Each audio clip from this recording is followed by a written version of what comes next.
Hola a todos, bienvenidos a Generación Z, un podcast realizado en el marco del Taller de Juventudes y Siglo XX, hecho por y para jóvenes. Somos Genaro Weyman y Mateo Pron, estudiantes de la Escuela Nacional Adolfo Pérez Esquivel. En la producción con Luciana Baliote, Catalina Brandán, Luzmila del Soto, Sofía Martínez, Valentina Montote, Mayra Rodríguez y Franco Tevez. En la operación técnica de audio, Melissa Manrique y Dylan Muñoz y Gabriel Torancio en el streaming. Nuestra docente en el espacio es Yanela Alves y es el cuarto año consecutivo en el que se realiza Generación Z en la radio de la Universidad Nacional del Centro de la Provincia de Buenos Aires. En cada episodio abordaremos un tema, problemática o inquietud relacionada a la juventud del siglo XX y XXI. ¿Tenés idea de qué vamos a hablar el día de hoy, Mateo? ¿De qué vamos a hablar? Hoy vamos a conversar sobre un tema que genera mucho debate y que forma parte de la vida democrática: la política y la militancia en los jóvenes. Mira. A este tema se lo entiende como la diferencia que hay en la militancia juvenil a fines del siglo XX y durante los últimos años, el 2023 y 2026. Mira. También escuché que cada vez los jóvenes participan en centros de estudiantes, organizaciones sociales, partidos políticos, movimientos ambientales o espacios comunitarios. Esta participación puede adoptarse de distintas formas y responder a intereses muy diversos. Un estudio hecho por Pulsar, que consistía en una encuesta de interés político hecha para 2494, indicó que el interés de la política en los jóvenes proviene de entornos familiares o en la persona en la que se encuentra. Con esto nos referimos que su entorno familiar influye en su ideología política. También esto último es uno de los factores que influye en esta problemática. Otras pueden ser las instituciones, ya sean públicas o privadas, o también también puede ser la fuente de información que obtienen, el nivel educativo de los padres, la falta de representación juvenil dentro de los partidos políticos y por último la falta de grupos políticos que lo convoquen es un ejemplo de estos. Sí, además, por más que nosotros sabemos que la importancia de los jóvenes en la política es fundamental, existen muchos prejuicios sobre la participación política juvenil justamente. Algunos creen que los jóvenes no se interesan por la política, mientras que otros consideran que su participación es fundamental para construir una sociedad más democrática. A su vez sucede que los jóvenes tienen una participación política en las redes sociales y las edades por ahí más afectadas por la introducción de la tecnología en la participación política son aquellos que tienen entre 16 y 21 años, porque son los que más interesados están en la tecnología y los que mayoritariamente habitan estos espacios políticos que hay dentro de ellas. Además, un dato que es importante, Pulsar en su encuesta que vos mencionaste, reveló que el 51% de los jóvenes que la realizaron se encuentran poco interesados en la participación política. También un dato muy preocupante. Sí, la verdad es que sí, muy preocupante. Por otro lado, también hay algo que resulta ser muy importante en esto, y es que dentro de los vínculos personales que hay, la política no es un punto de discusión. Esto quiere decir que aunque haya diferentes formas de pensamiento en estas relaciones, esto no genera un enfrentamiento entre ellos.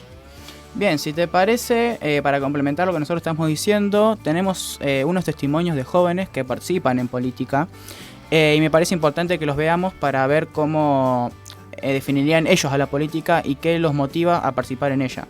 Además, también cómo influye la militancia política en su vida, tanto personal como universitaria, y por qué es importante la participación estudiantil organizada. Federico Serrat, 23 años. Mi nombre es Lorenzo Leonardi y tengo 20 años. Bueno, mi nombre es Milagros Fur, soy secretaria general del Centro de Estudiantes de Sociales y tengo 21 años. Entender la política es la búsqueda de un bien común o mejorar un espacio en común, ya sea en una institución como es la universidad o a nivel estatal. La política, yo creo, de mi manera de ver, es un espacio donde colectivamente se intentan transformar estructuras sociales y darle un mayor lugar de agencia a cada individuo dentro de esa estructura. Un espacio de decisiones y luchas en conjunto con la sociedad. Me motivó el poder construir un espacio mejor para los estudiantes y no mucho más. Varias cuestiones. Una, como dijo, bueno, mi compañero, es poder transformar de manera organizada estas justamente estructuras a las que estamos sujetos y poder buscar una universidad por y para todos.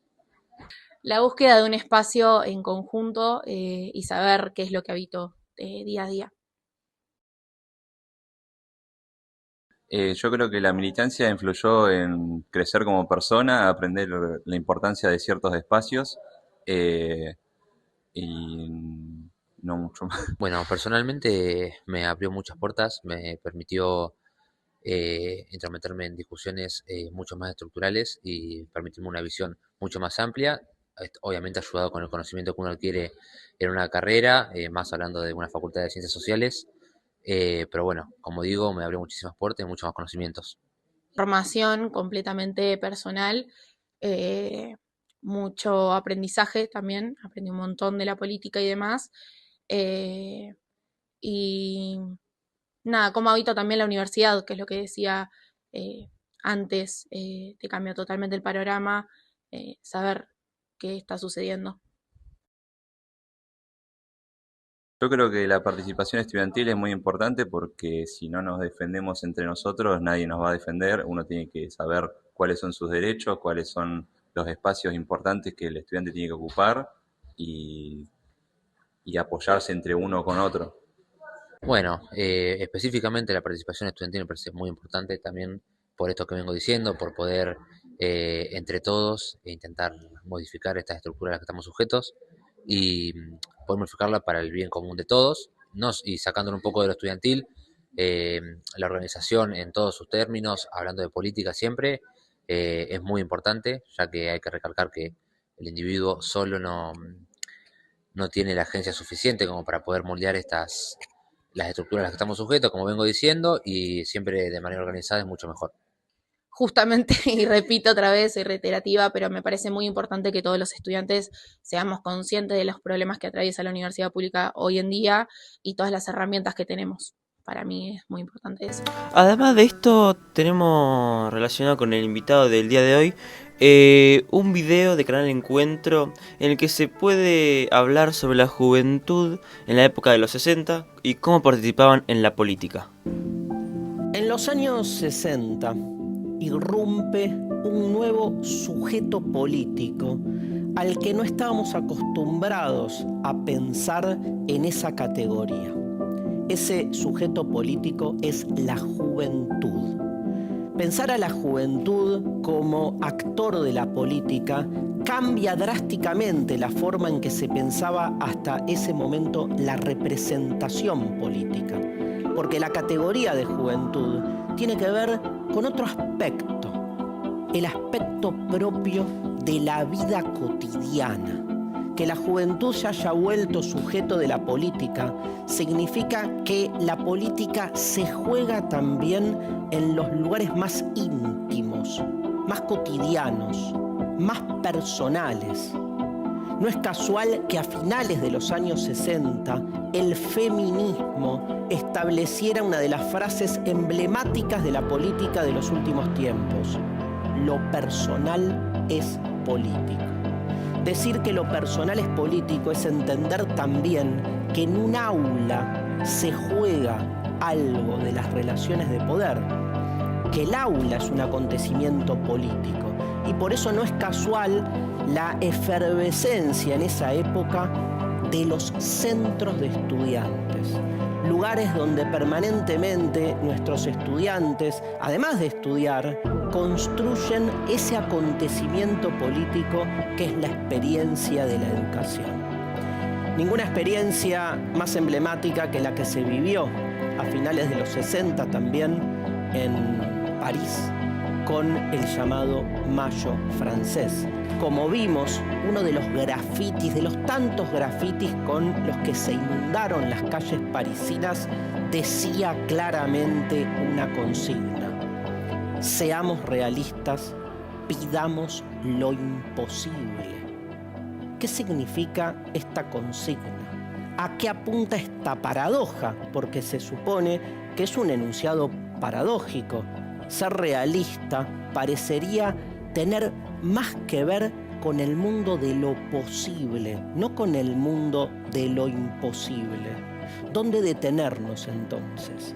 ¿En repensar lo imposible o en repensar a qué estamos llamando realidad?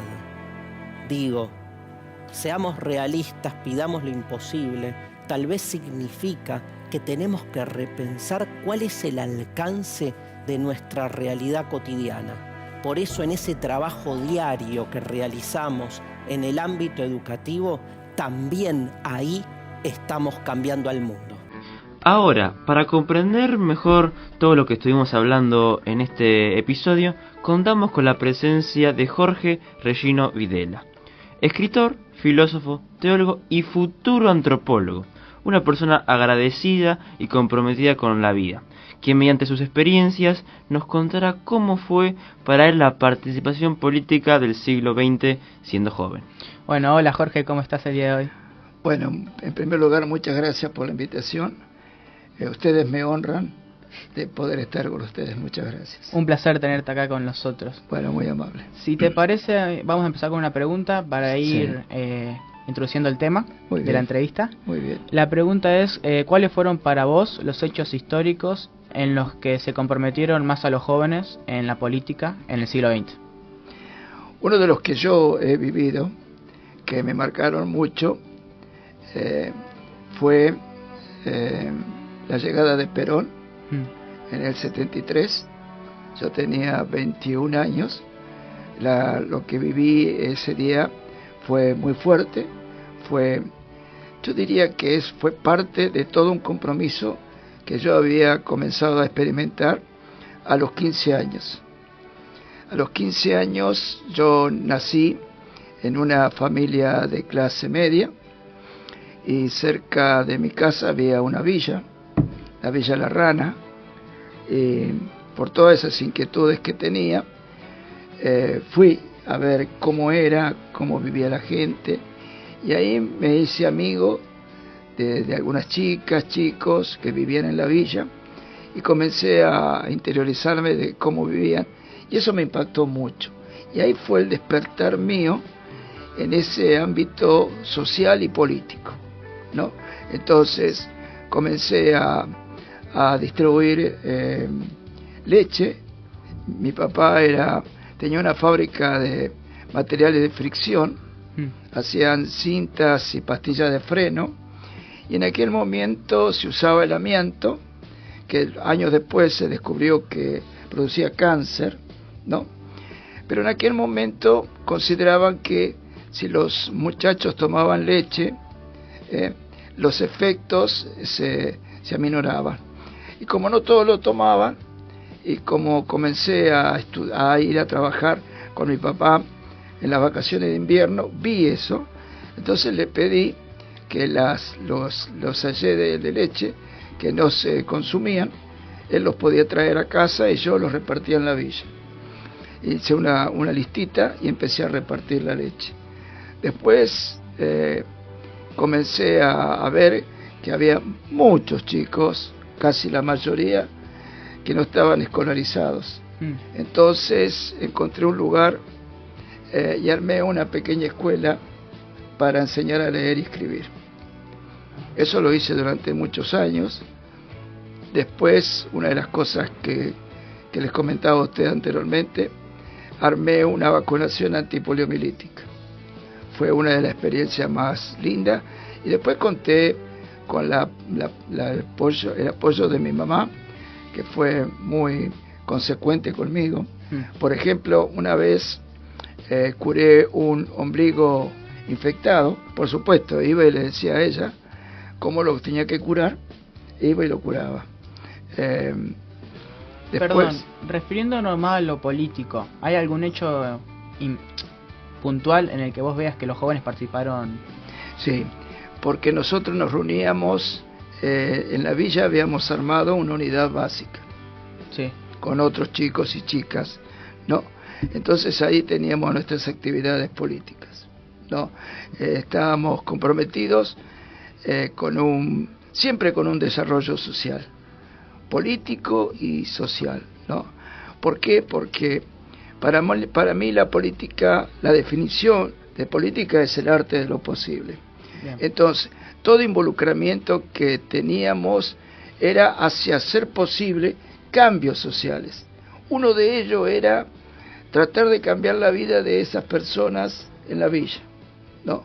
Entonces desarrollábamos todas esas actividades. Siempre el compromiso fue cambiar la vida de los demás, porque era un compromiso muy fuerte con nosotros. Una de las cosas que me gustó mucho fue comprender profundamente cuál era el significado de las palabras. Por eso yo les hacía mención recién de que la política es el arte de lo posible. Muchas veces he escuchado a gente que dice, yo soy apolítico. Y cuando yo le he preguntado qué significa política, no han sabido responderme. En la medida que nosotros tengamos un concepto claro de identificar correctamente el uso de las palabras, lo vamos a identificar con nosotros mismos, ¿no? Entonces, el gran compromiso que yo tenía con la militancia era eso, un gran compromiso social. Había que trabajar para tener un cambio social. Y otro elemento sustantivo era ejercer el diálogo, el debate, no tener la idea de un pensamiento único. Nosotros y todos los que vivimos somos diferentes, somos distintos, pero tenemos las mismas necesidades y distintos gustos. Pero entonces, ¿cómo podemos hacer esto nosotros tres? Porque ustedes dos tienen roles definidos y yo también, ¿no? Entonces, la única manera de poder asociarnos y sacar adelante el programa es reconocer las diferencias y las actitudes de cada uno, y también las opiniones. Entonces, ¿cuál era mi gran compromiso de jovencito? Era respetar la opinión de los demás y debatir, ¿no? Con un proyecto social, por eso nos juntábamos en la unidad básica. Bien. Okay. ¿Y qué entendés por la participación política y la militancia en los jóvenes?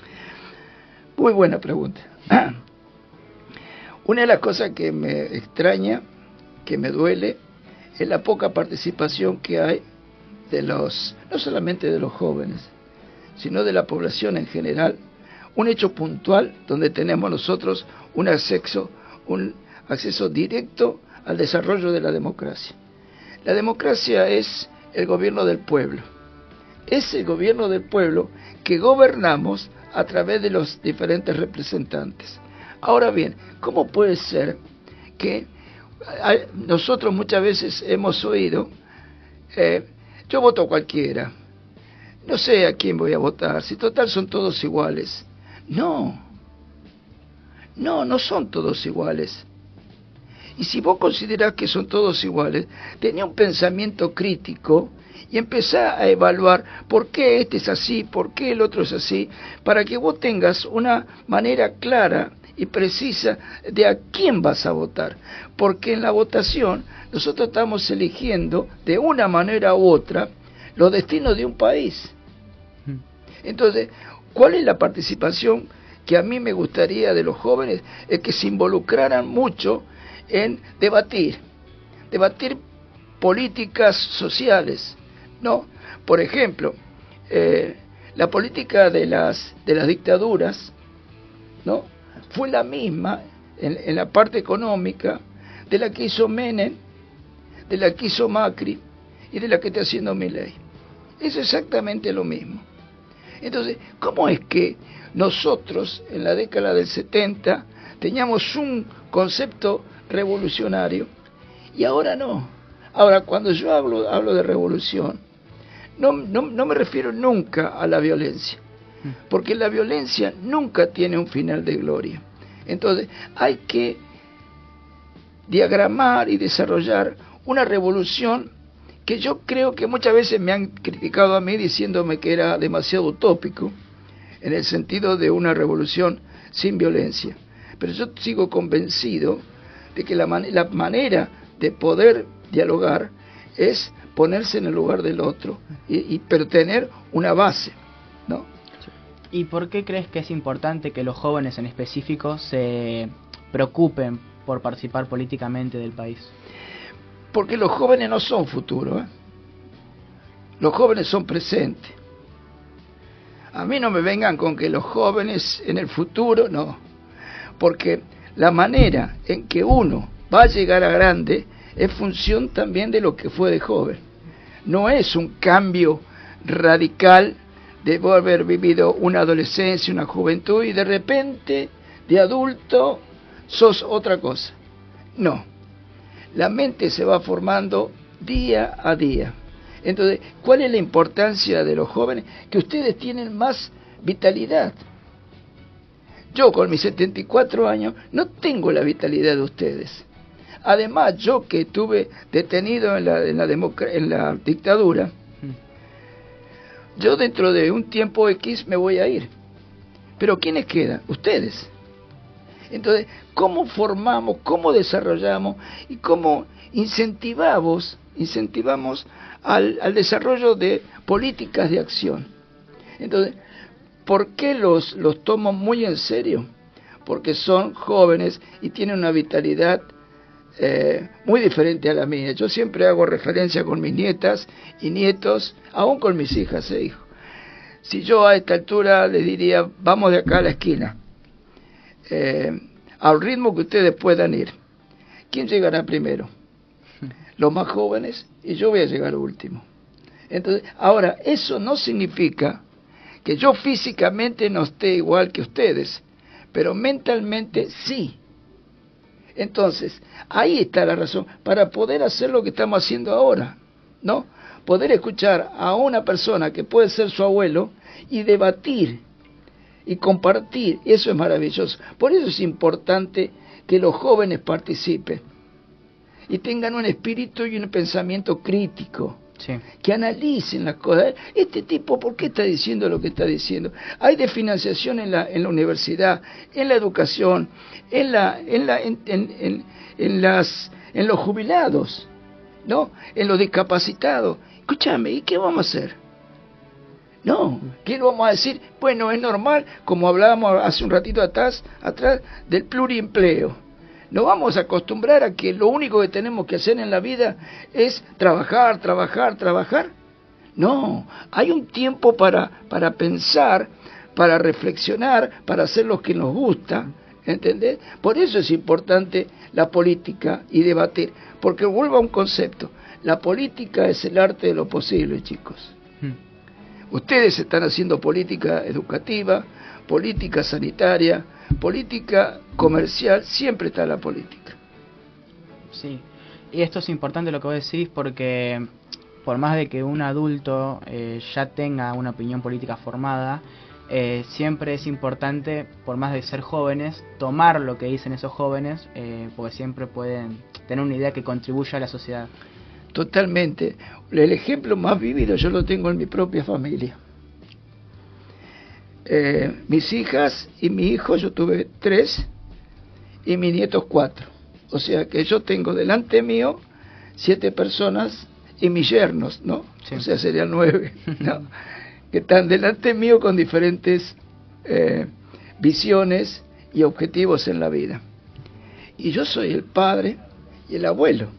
Entonces, ¿cómo hago para estar con todos y con todas? Yo no puedo imponerme, decir, no, vos no hables. ¿Por qué, abuelo, no puedo hablar? No, vos sos muy joven, cuando tengas mi edad, entonces, no. A ver, ¿qué opinás vos? Y no siempre estamos de acuerdo.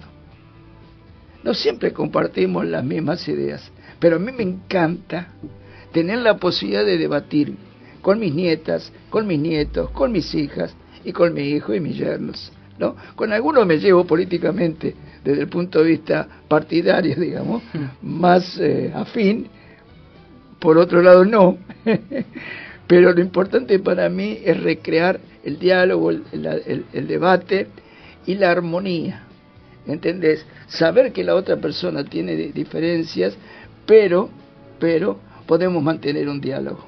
Es maravilloso. ¿Saben dónde veo yo la mayor diversidad? ¿Dónde? En el hombre y la mujer. ¿Por qué? Porque somos mujer y varón, somos seres tan diferentes, pero son los que la unidad de ambos, aún en la diversidad plena, son los que dan hijos, son los que dan vidas. Entonces, en esa diversidad que la naturaleza nos muestra, ¿por qué no llevarlo a la práctica cotidiana, digamos, ¿no? Claro.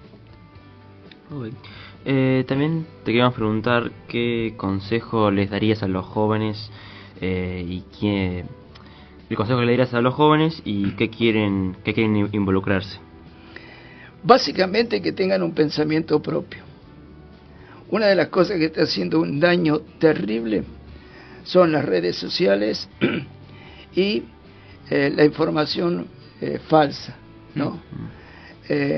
Y ahora que se incorpora la inteligencia artificial va a ser terrible, ¿no?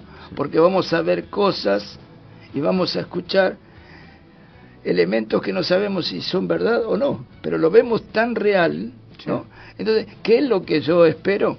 Que tengan una participación plena, que tengan un pensamiento crítico y que no... Mira, yo tengo una idea, le puse un nombre, el síndrome del ladrido. ¿Por qué? El síndrome del ladrido lo sacamos de lo siguiente. Un perro ladra. Hagamos una escena. Tenemos un perro detrás de un portón, no ve nada. Sí. Pero tenemos un perro que está en la vereda, detrás de una reja, y ve el tránsito. El perro que está en la vereda ve y ladra. Cuando el perro ladra, el otro que está detrás de un portón, que no ve nada, ¿qué hace? Ladra. Copia y pega. Entonces, ¿cuál es lo más triste que pueden tener todos? No solamente los jóvenes, los adultos también, es copiar y pegar. Y que no haya en el transcurso un pensamiento crítico, decir, a ver, esto que yo estoy escuchando, ¿qué valor tiene? ¿Cómo lo puedo analizar? Y la participación tiene que ver básicamente en eso, chicos. Claro, y además de tener un punto crítico, ¿qué otro aspecto crees que es interesante o importante a destacar a la hora de que un joven desarrolle su ideología política, si se quiere? Mira, hubo un filósofo, Séneca, estoico, que él decía, cuando uno no sabe dónde ir, el viento de frente, el viento de la izquierda, de la derecha, del de atrás, le es lo mismo. Porque va ubicándose de acuerdo al viento favorable. Si viene del costado, se va acá, si viene del otro, pero nunca llega a nada. ¿Cuál es el objetivo? Uno tiene que definir qué quiere ser en la vida. Y Séneca decía esto, cuando uno determina hacia dónde va a tener dos vientos, un viento a favor y un viento en contra, porque la vida es así. Entonces, atento al mismo filósofo, él decía, un marinero llega a capitán una vez que haya transitado por mares bravíos. Nadie llega a capitán siendo un marinero que navegó siempre en aguas calmas, porque la lucha, la experiencia, nos va dando carácter. Yo en mi vida, y ustedes también, que nos gusta estudiar, ¿no? Hemos tenido exámenes fantásticos, y hay otros exámenes no tanto. Ahora, ¿qué hacemos con los exámenes que no tanto? ¿Nos frustramos o seguimos? Seguimos. Exacto. Entonces, ¿cuál es lo mayor que yo pudiera compartir? Es que no hay nada que nos detenga, solamente nuestra propia voluntad. Todo lo demás es posible. Todo lo demás, cuando yo pienso todo lo que Dios me ha permitido hacer, la verdad, estoy muy agradecido a Dios por todo lo que me ha permitido vivir, porque siendo un hombre tan falible y finito, ver las cosas que he podido realizar me llaman mucho la atención. Pero uno tiene que tener un camino. Por ejemplo, ustedes, los que van a seguir después, ¿no? hablando muchas veces con mis nietas. Y por ahí me dice, ahí abuelo, y yo le digo, miren, lo importante no es que tengan dudas, lo importante es que sigan. Porque si uno a los 18, 17 años supiera todo lo que tiene que hacer en la vida, sería fantástico. Pero uno lo va descubriendo a medida que anda. Pero ¿hacia qué dirección vamos a usar? Y la dirección que quiero que usen es ser honesto. Ser honesto, responsable y no ser violentos. No ser violentos, chicos. Porque les repito, la violencia no tiene un final de gloria. Nunca la violencia tiene un final de gloria. Bueno, nos quedamos con esto último que nos decís, la violencia nunca tiene un final de gloria. Bueno, fue un placer tenerte acá con nosotros, que nos compartas tus experiencias de vida para el episodio del día de hoy. Y bueno, nada, agradecerte mucho por eso. Bueno, muchas gracias. ¿Quieren que les lea una poesía? Dale. ¿O no hay tiempo? Para cerrar una poesía. Bien. Esta poesía que hice, que tiene como título Resistencia con Memoria. Es una síntesis, calculo, que es lo que hemos hablado. Dice así: perdernos suele ser un camino sin advertencias, lento, sinuoso, con un inicio imperceptible, gradual y progresivo. Como humanos débiles, falibles, enfrentamos dolores y quebrantos. La relación entre pérdidas y olvidos moldean nuestra existencia. La memoria, esencial para tener identidad, estabilidad y recordar para adaptarnos. Mermas colectivas e individuales, omisiones que afectan a todos.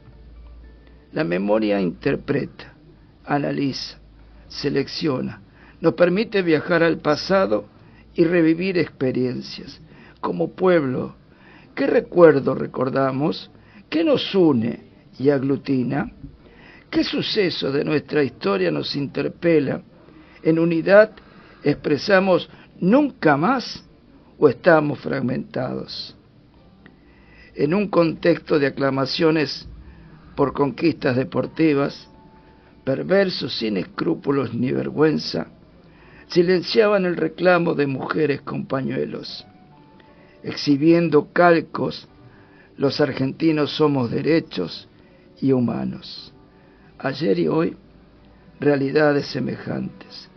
Personas plastilinas que habitan en los extremos, interactúan con pantallas y criptos como esclavos voluntarios.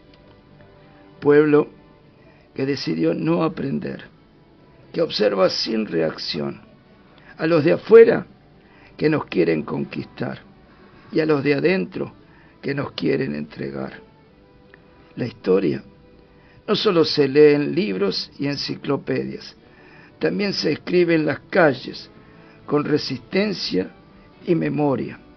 Una nube de testigos requiere remanente siempre presente, una vez más a vencer. Memoria, verdad y justicia. Hermoso, Jorge, muchas gracias. Y bueno, y de esta manera cerramos la entrevista del día de hoy y seguimos con el episodio número 3 de participación política en jóvenes. Y bueno, Mateo, este fue el episodio 3 de Generación Z, donde hablamos de la política y la militancia en los jóvenes. Hoy reflexionamos sobre la importancia de la participación política y la militancia de los jóvenes, como ya dije, y las formas que estos tienen de ejercer la ciudadanía y contribuir al desarrollo de una sociedad más democrática. En los siguientes episodios hablaremos sobre temas relacionados a la juventud y la actualidad. Nos pueden encontrar en redes como Generación Z y en YouTube como Radio Universidad Unicen. Gracias y hasta la próxima. Nos vemos.